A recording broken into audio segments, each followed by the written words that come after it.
All right, good afternoon, and welcome to the special meeting workshop agenda of the Oklahoma City Economic Development Trust, February 15th, 2022. And got it. I'll now call this meeting to order. Item 2 on the agenda is the presentation on Strategic Investment Program. Take it away. Hello, good afternoon. Thank you for having us today. My name is Kim Wilmus. I'm the Vice President of Economic Development Programs with the Greater Oklahoma City Chamber. I've been there for about 2 years now, but prior to that, I spent about 18 years in the state of Florida doing economic development, and I just wanted to share that the benefit of having a strategic investment program here in the city is a significant competitive advantage. The state has its incentives, a lot of states have incentives, but not a lot of cities have incentives. And so having come from another environment where a lot of cities didn't, I just wanted to make you aware of how it helps put Oklahoma City on the map specifically because we have this program. So thanks to all of your wisdom and leadership in being able to provide this competitive advantage for the city. So what I'd like to do is cover a little bit about SIP and then how the Greater Oklahoma City Chamber, how we make recommendations on the amount that we would like for you to consider as we're putting forward companies that are thinking about relocating or expanding here. So SIP in general, it's pay for performance. So the company has to achieve the number of jobs that they said they would before any payout happens. It's modeled after the state's quality jobs program, so there is some precedence in making sure that there's some alignment between what the state believes that this is a company that's worth helping to support here. Based on information from Joanna, we've got originally the dollars that were allocated was $125 million, $75 million from the 2007 Gold Bond, and then $50 million from 2017. And so as of today, there's about 71 million still available that we could award out. 28 of that is in cash, and then 43 million of that is will be available in receivables. The funds at the companies, the funds can be used to pay for whatever the company deems fit to help them with the expansion. And again, we all know that it takes money to expand, and we want to show support. So they will typically spend it on things like site acquisition and construction, renovations, design equipment, things like that. So companies that we look at that would qualify for the program, they've got to create either 50 jobs or the equivalent of 1.7 million in payroll. They have to meet 90% of Oklahoma City's MSA's average wage, which right now it's sitting at 52. So 90% of that, the threshold is that they have to offer at least $47,502 in average wages. But if they're going to locate in a specific enterprise zone, then we lower the threshold just so that we can develop property in that enterprise zone. The companies must actively be considering Oklahoma City and other locations, but if they're manufacturers, we'll give them a little more leniency to allow them to be considered for this, and I'll share a little bit more about why manufacturing is such a targeted industry. And we want to make sure that they are kind of within what economists call traded industries. So they're bringing in new money into the community, and I'll talk about those industries as well in a little bit. We want to make sure that they're good to their employees so that they offer health insurance and they cover at least half of whatever the employee's basic premium will be. And then they are in a targeted industry cluster. And those targeted industry clusters that we like to focus on, and it's typically because they pay higher than average wages. The Oklahoma City has a competitive advantage in these industries. And of course, they typically are sold to revenue is coming in from all over the United States, even internationally. So we focus on aerospace, headquarter type companies, shared services, manufacturing, logistics, biosciences, IT, or tech-related businesses. And so one of the points that I want to make about manufacturing jobs is that they make a significantly bigger economic impact than most other, if you want to say, office jobs. Manufacturing jobs, if we have an example of if we have a company that is bringing in 100 new industrial machine manufacturing jobs, that results in paying $55,000 a year, but that results in $1.6 million in financial deposits. It also results in all the new payroll that these individuals, employees are doing. They're going to spend $4.4 million out in retail shopping and buying things, and then ends up resulting in another $10 million, which then ends up in resulting in 100 new other, what we like to call indirect jobs, because of all this new activity and new money into the market.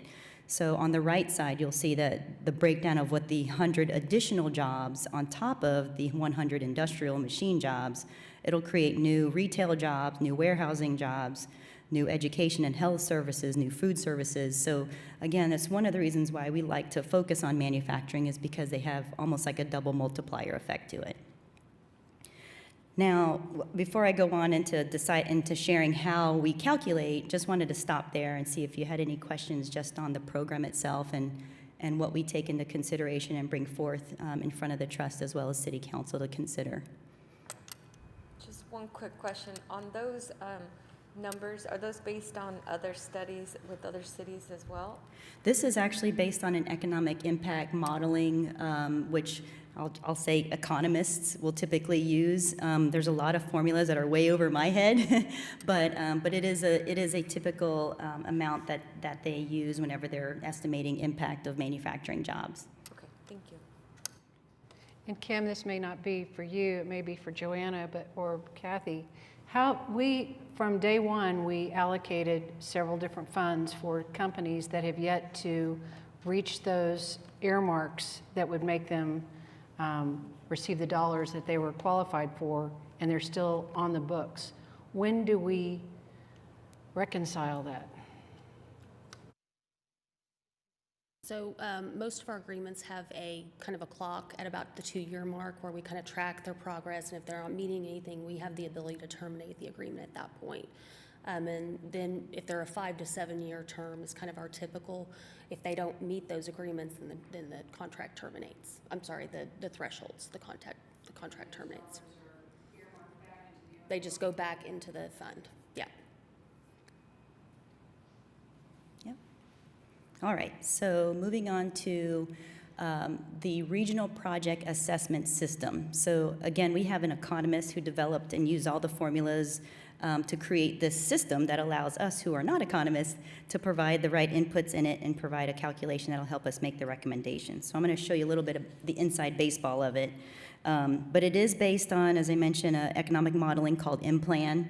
It looks at industry impact multipliers. It measures the fiscal impact that this project or this company will have on the city of Oklahoma City specifically. It takes into account commuter patterns. It takes into account all of our corporate tax and city taxes and things like that. So we we actually consult with an economist who pulls all of the local data to create the back end of this system. It does take into account ad valorem manufacturing tax exemptions. So there's 5 years where we lose some of that data. So it takes into account when it's a manufacturing project, it reduces some of the potential output that we provide. The SIP offer is based on ROI of anticipated revenues to the city. And it's very conservative. So the inputs that we put in are conservative when we talk about a project. The model itself, based on the calculations and the assumptions that the economist uses, is very conservative. And then when we make our recommendations, we typically offer a lower end conservative amount unless it is a company that we feel is going to make a significant impact in the city. And I'll give a couple examples of that too. And so the company itself is held accountable for creating the numbers of jobs and paying them at the wages that they originally said, but they're not held responsible for the meeting those sales tax and property tax revenue estimates that are provided by this system. Again, it's just a model and it's our best gauge, and so they're not held responsible for that. So the data that we put in and we capture from the company when we're working with them and helping them figure out what the project amounts will be. We put in the total number of jobs that they're going to create and over what time period they're going to create them in. We look at the average wages. We ask for their capital investment when it's related to. We separate it out if it's related to the land or the building versus the equipment. We look at the industry type, so their NAICS code, where they are thinking about locating, and then any property tax exemption. So, for example, if they're manufacturers, we'll put into that. And then the data that comes out of this system is, you'll see here on the right, economic impact, the revenue impacts, real estate impact, demographic impact, and household impact. And so I'm going to go through 3 examples. And we always have project code names to preserve the name of the company while they're going through the process. So in this instance, Project Picasso was actually Corkin. And Corkin is a local company, but what they were anticipating doing is bringing their division headquarters, in which Corkin is a part of, but also bring another division out from their Chicago office. So to us, it's a manufacturing project. They are a leader in their specific niche market of pumps and compressors and precision equipment, precision measurement equipment, and they were looking at Chicago, Dallas, Houston, in addition to Oklahoma City. They're going to bring some of their executive leadership, a lot of kind of headquarter type roles, as well as engineers, and also machinists and technical folks. So they were planning on creating 120 jobs within 5 years, paying $57,000 average wage. So again, all of this is showing great signs that this could be a fantastic expansion here, but also keeping in mind that their headquarters are in Chicago, and we're pulling some of their Chicago division work. If they find it to be easy to do work here, we could potentially pull even more, hopefully, and as they grow, maybe they can all come over here. So in this instance, we leaned in a little bit more. So this is an output screen of the RPAS model that we talked about. The total economic impact, which you won't actually see on this screen, but it's $239 million over 7 years. This is what we anticipate this project would provide to the city, overall economic impact. But specifically related to local sales tax, they would bring in $354,000 over the first 7 years. And so that's if you look down at the bottom chart, the ROI, you'll see the 354, yeah, right there. And then moving forward, it'll be $63,000 every year after that. And so we typically have made recommendations within the 1 to 5 years, but if we feel like it's a pretty impactful project that could lead to further expansions, we'll lean in a little bit more. So we made the recommendation to offer $300,000, which is what we did offer them. So that's the first one. The second one here is Project Albatross. This was Skydweller. So again, this was an aerospace company moving their headquarters and their R&D here. It's unmanned aircraft as well as solar powered. It could typically be used, aircraft will be used for communications and surveillance. They're part of defense contracts. They were interested in partnering with our universities. At the time, they were looking at Mississippi, Alabama, New Mexico, and Oklahoma. And again, these were engineering jobs, manufacturing jobs. And they were looking at bringing 75 jobs within 5 years at $87,000 average wage and $475 capital investment. So again, significant project for us. We wanted to lean in a little bit more. $230 million was the overall economic impact for the first 7 years. And then looking specifically at what the local sales tax revenue would be to the city was $276,000. And so we leaned in significantly to offer $275,000, and that's what was approved. And then the last project is Project St. Patrick. This is Signify Health, and they do back office for the healthcare industry. They're headquartered in Dallas. They're looking at a bunch of other cities in Texas in comparison to Oklahoma City. They were going to bring in more managers and technical liaisons and trainers and IT support. 224 jobs over 5 years, so almost double the jobs of some of the other ones we've been looking at. The wages were not as high, but still good, $46,000, making a significant capital investment. And so looking at the ROI from the RPAS report, their total economic impact was going to be $137 million. And property tax revenue, sales tax revenue was going to be over $500,000. And so we decided to offer a little bit more conservative compared to the others, about $400,000 in SIP, and that was approved. So that's just the overview of why we think SIP is important, the background behind the tools that we use to make the recommendations that we do, and to keep in mind that it is a conservative approach, and we do lean in for those projects that we think will be able to grow more and expand further and have a more significant impact on the city. But again, we always bring the folks here for you all to ask questions and to learn more specifically about what they're going to do. But background information for what it is. Any questions? Happy to answer any questions. Any questions? Go ahead. We did get Corkin, did we not? We did, yes. Okay. Yes, so they're locating right off of I-35 They Okay. expanded, well, they built a brand-new building out there, and they are moving those headquarter and division here, so. Excellent. And we believe they're gonna, he's hinted that it's gonna hopefully continue. No pressure, just Yeah, keep. no pressure, that's All right. Just one more question. I know you mentioned some of those universities, but do you have any idea if they're also interested in career tech?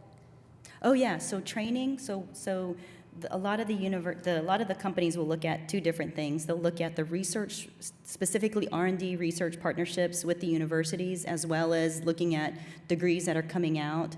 But oftentimes, when it's engineering, they'll take engineering techs. And so we have had the Compact. I'm not sure if you've heard about the 5 career techs that have partnered together. They are communicating and talking about those tech programs. So yes, absolutely. Great. I was just curious about that part. Yes. Thank you. Yes, and as background too, we are working with them to really fill out and build out kind of an aerospace pipeline related to them, so it's moving in the right direction. Any other questions for Kim? Thank you, Kim, very much. You're welcome. Very insightful. All right, do we have any comments from staff? Anyone signed up to speak? No? Any comments from trustees? All right, with that, we are adjourned. Thank you.